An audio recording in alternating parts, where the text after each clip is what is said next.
السلام علیکم دوستو، سفر کربلا پارٹ 6۔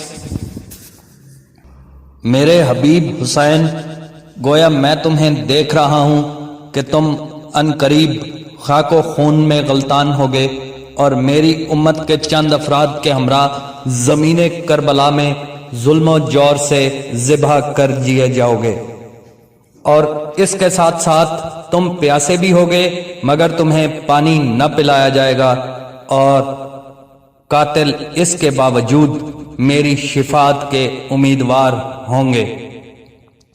خدا ہرگز بروز قیامت انہیں میری شفاعت نصیب نہ کرے گا۔ میرے حبیب حسین، تمہارے والد، والدہ اور بھائی میرے پاس پہنچ چکے ہیں، وہ سب تمہارے مشتاق ہیں۔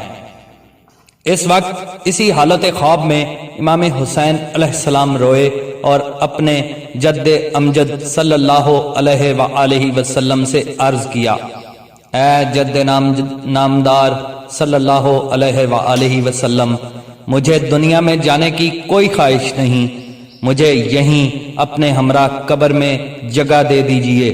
مگر حضرت صلی اللہ علیہ وآلہ وسلم نے فرمایا، نہیں بیٹا، تمہارے لیے دنیا میں رجوع کرنا ضروری ہے تاکہ شہادت پا کر وہ ثواب عظیم حاصل کرو جو خدا کریم نے تمہارے لیے مقرر کیا ہے۔ خدا تم اور تمہارے والد، بھائی اور تمہارے والد کے چچا جناب حمزہ سب بروز حشر ایک ہی زمرہ میں محشور ہو کر داخل ہوگے۔ اس کے بعد امام علیہ السلام گھبرا کر خواب سے بیدار ہو گئے۔ بعد ازاں اپنی مادر گرامی کی قبر اقدس پر گئے، ان سے الوداع کیا، پھر اپنے بھائی حسن علیہ السلام کی قبر مبارک پر تشریف لے گئے اور اپنے بھائی امام حسن علیہ السلام سے الوداع کیا اور پھر گھر تشریف لائے۔